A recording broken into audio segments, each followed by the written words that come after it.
fine, but that's not the damn game. Yeah, the story mode is bad. But I would buy RE6 just for mercenaries. And then there's another Darksiders coming out in like February or March or something like that. We're gonna have to play that damn game.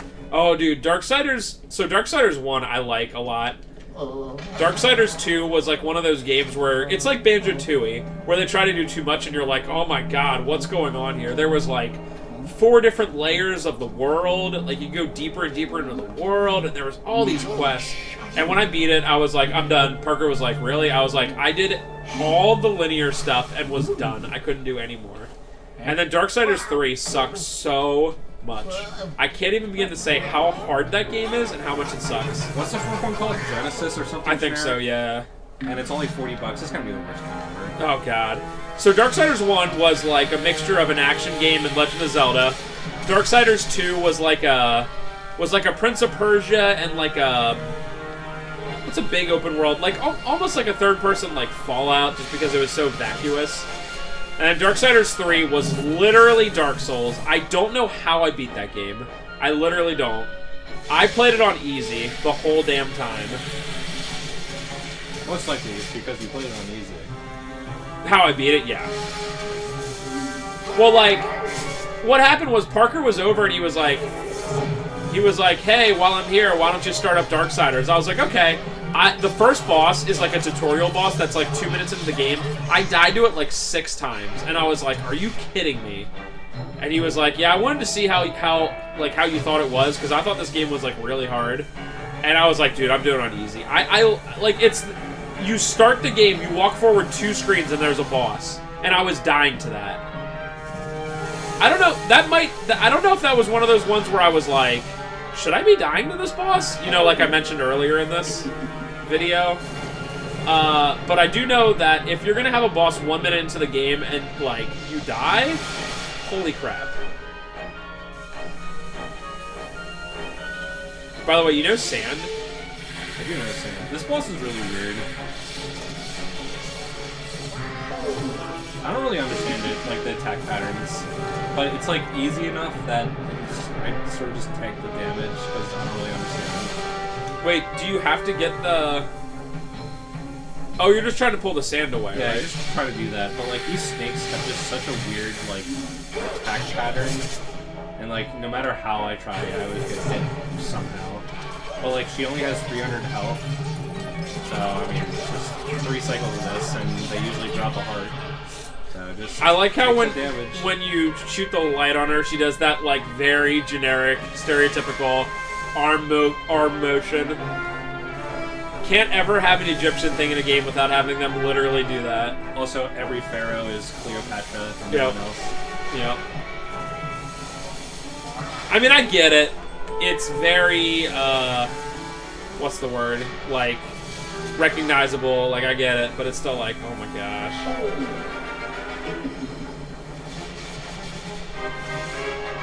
Although I will say that every game in the world can have a pyramid level, and I would never get tired of it. Because pyramids and, like, going through the crypts and, like, trap rooms is so fun in any game ever.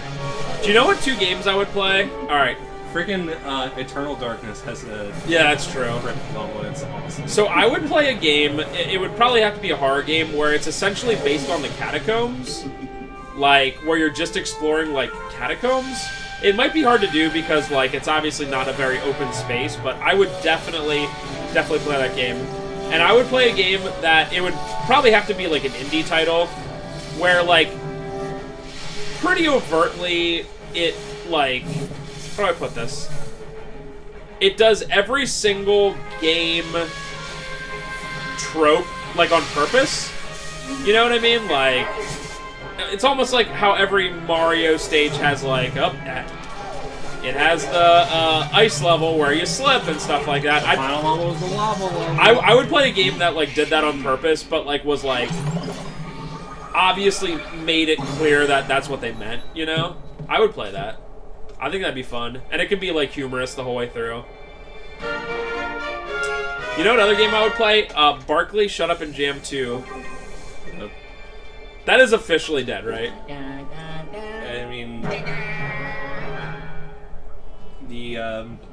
the one community manager was like, hey, no one that was around for the Kickstarter is around anymore. Just wanted to let you guys know.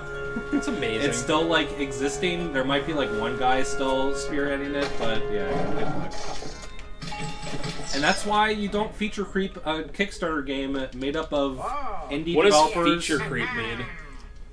It means, like, as you're developing a game, you just keep adding stuff to it over and over and over and over again. It's because you'll never get done. Because, like, if you saw any of Barkley 2's development updates, it was just like, hey, look at this thing. It's really cool. We have this incredible crafting item synthesis thing. And it's like, come on, just make the game. This looks so complicated. Because you could make 2 and have it be better than 1, and then people would be like, awesome. And then with all that money you would make from it, you could, like, make it bigger for 3. But it's like, they were like, this is our magnum opus. We just need to make, you know. And that's the problem of a developer with no, like, publisher or any sort of, like, outside money influence. Yeah. Crowdfunding, you just give the money to the developer. And the developer obviously has good intentions. Like, they just want to make a game. But without that, like, deadline or that sort of, like, overhead sort of, like, getting the game done sort of stress and pressure, they'll just keep making the game forever. Clearly they need each other. Like, the suits, quote unquote, the publishers and the developers. Obviously, there's some publishers that are just pure evil. Like Yeah. EA, Ubisoft, and Activision. Like they are not good publishers. I think it was Sony with No Man's Sky, where they were just like lying about it and like whatever. Like clearly, right? But I feel like it's like an artist. Like say like a painter. Like a painter needs an agent to just be like, stop. Nice, you got them both. Like, stop starting new paintings. You have to make these 3 for the art gallery or else you'll be broke. You know what I mean? Like, you literally do need someone, because I know people like that, and they'll just, like, constantly, like, want to start new projects, you know? Wow. That was epic. That was epic. So, yeah, like Trevor said, there's clearly some that are, like, very bad. But you really do need someone there to be like, hold your horses, you know? How are you spending? Because like an artist with that would just be like, I just want this to be perfect. I'll spend all my money on it. You know what I mean? And it's like, no. Nice. Money. But yeah, Oh, that was about Barkley, yeah. Just sucks that, like, there was no one there to just be, like, the voice of reason, and it's just like, what we have is really special, let's just release it, you know? Yeah, they're just... I understand, like, developers just want to make the best game they can, but, like, you get to a point where you start running out of money. Obviously, Barkley 2's development team was probably just people that didn't even live in the same state. They probably collaborated online and shared data files that way, and like, it was probably a mess. And then what? Seabor ID like just went AWOL. From what I think that's what I heard. Maybe I'm wrong there. I don't know. But yeah, that's always something to make sure your product's going to be good when, like, literally all the people who were originally with it are, like, not there anymore. Like, that's going to be good.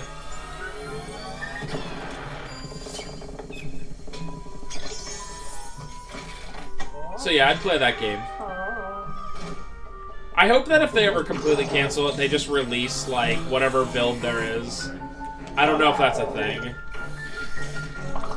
Yeah, it sucks because, like, you want Kickstarters to succeed. Like, there's so many publishers that are just so greedy and manipulative, and they treat their developers like garbage.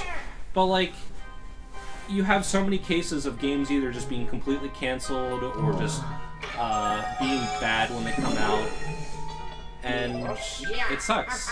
But there are obviously success stories. Wasn't Bloodstained one? Bloodstained was pretty good. Bloodstained did have trouble development, but in the end they did finish it. Although it sounds like there's another developer that like really like patched it together at the end 6 months. Okay. Wasn't the one that made everyone just like not trust Kickstarters anymore? Mighty Number 9. Mighty Number 9 was a pretty colossal failure. So that was the one that kind of got people to be like, oh, I can't trust all Kickstarters kind of thing. And wasn't there that Double Fine one where they raised like, they wanted to make like a 2D adventure game, but they wanted like what, a couple 100,000, and they raised like 6.6 million. I think they raised 3.3 million. 3.3. I think that was the meme number, but that sucks. Like, yeah, Tim Schafer. I mean, I think Tim Schafer has made good stuff in the past, but especially after like he made like Brutal Legend for the 360, and that was a game that, in fact, Activision's CEO Bobby Kotick, I forget his name, was like, hey, Tim Schafer is not good at developing games. He overspends his budget. He misses all his deadlines, and the game is just not very good. And it's like, oh, Bobby, you're probably just a rich CEO. Who cares what you say? And then everything he said was right.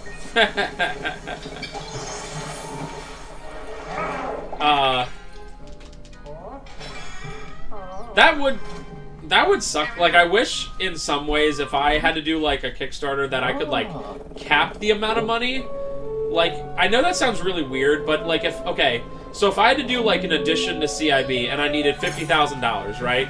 And I was like, hey, here's the plans for this, and it'll be $50,000. Let's see what we can do. And then we raised like $1 million. I'd be like, oh my god, what do I do? Like, I have $50,000 worth of plans, you know? Yeah. And everyone's gonna be like, where'd the $1 million go? So I'd be like, pressured to be like, okay, well I had this reasonable plan, and now I have to like add like, I don't know, like a bounce park. You know, whatever. Like, you have to like, okay, well, it was gonna be in addition to the store, but now it has to be like an amusement park. You know what I mean? Like, just something like that. And it's like, oh my god.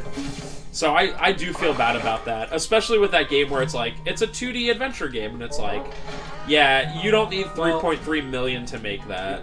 Here's the thing, though. He got $3.3 million, but the game ended up being fairly mediocre. It wasn't even finished. He released it in parts. Like, it was part 1 and part 2.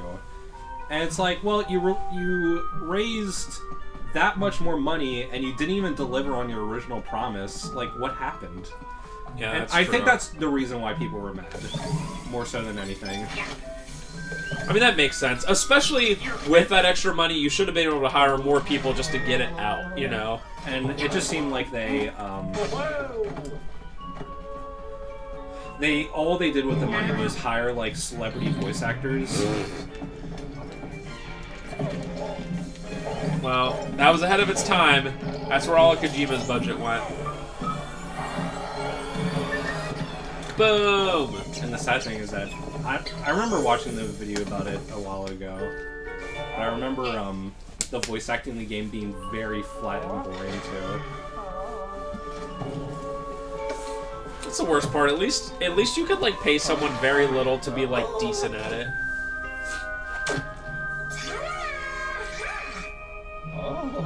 Are these ones you have to fight?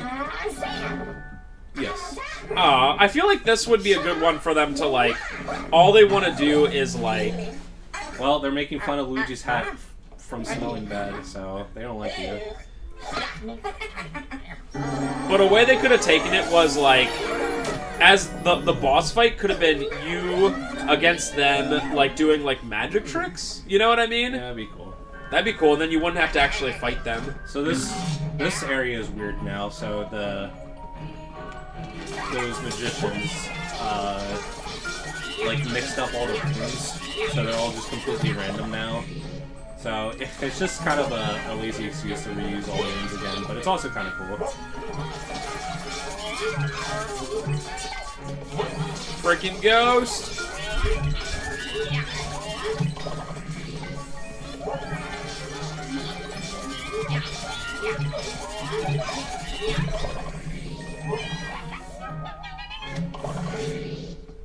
As we said in previous parts, I know they're bad ghosts, but when they're like, oh my god, no, no, no, no, no, no, when you're like,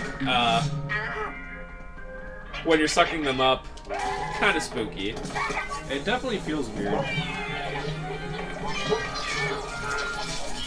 The dubs.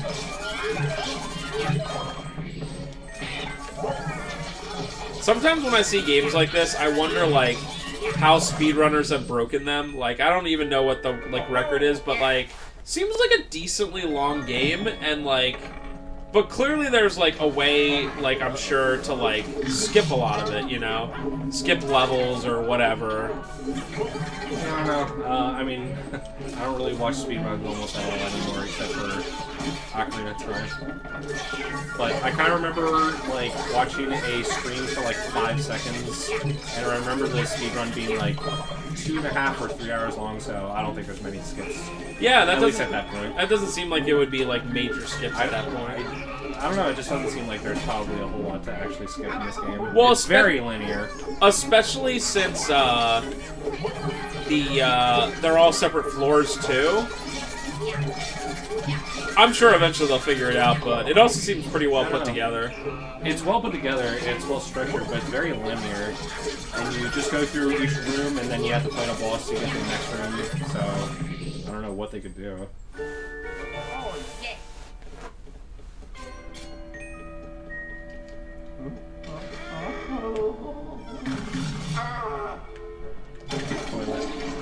Yes!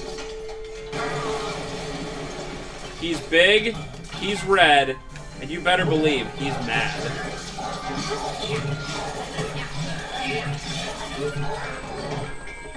You got your fishes too. Can you suck up the fish? You can launch them.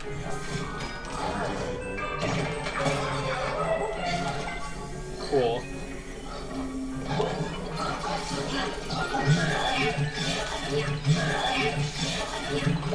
See ya. So you just have to clear out every room now? Yeah, not really. You just have to kind of make your way to the place. I kind of remember where I'm supposed to go.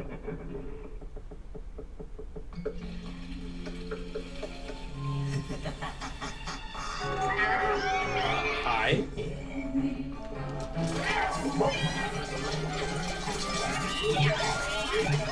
Yes! Get Shrek'd.